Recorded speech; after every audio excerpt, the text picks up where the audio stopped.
আমি আমার সম্পদ বিবরণীতে সুস্পষ্টভাবে ঘোষণা করেছি, আমার বিয়ের আগে, বিয়ের সময়, তার পরবর্তী সময়ে যে উপহার সামগ্রী আমি আমার পিতৃকুল থেকে, মাতৃকুল থেকে, আমার শ্বশুর বাড়ি, আত্মীয় স্বজন, বন্ধু বান্ধবের পরিজনের পক্ষ থেকে যে স্বর্ণ অলংকার আমি পেয়েছি, সেটা আমি আমার হলফনামায় আমি ঘোষণা করেছি।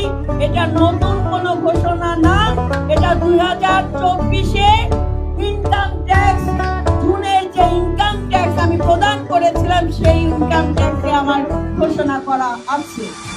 যার বর্তমান বাজার মূল্য আনুমানিক আমি 50-1.5 লাখ টাকা ধরে, এবং আরো অন্য আনুমানিক 1.5 লাখ টাকা ধরে আমি তার বর্তমান বাজার মূল্য 10 কোটি টাকা আমি ঘোষণা করেছি।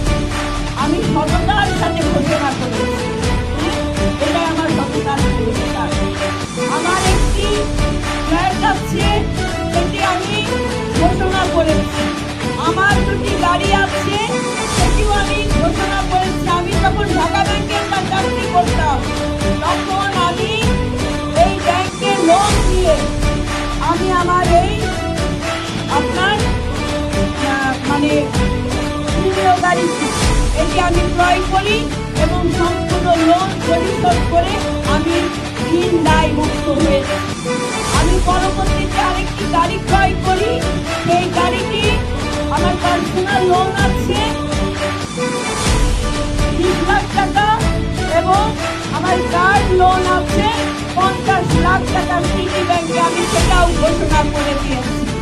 আমি আপনাদের উদ্দেশ্যে বলতে চাই, আমরা সততার সাথে রাজনীতি করি, আমরা নিষ্ঠার সাথে রাজনীতি করি। আমি ওই পরিবারের সন্তান, যে পরিবারে আমার বাবা যখন এরশাদের পিয়নে মন্ত্রী ছিলেন, তখন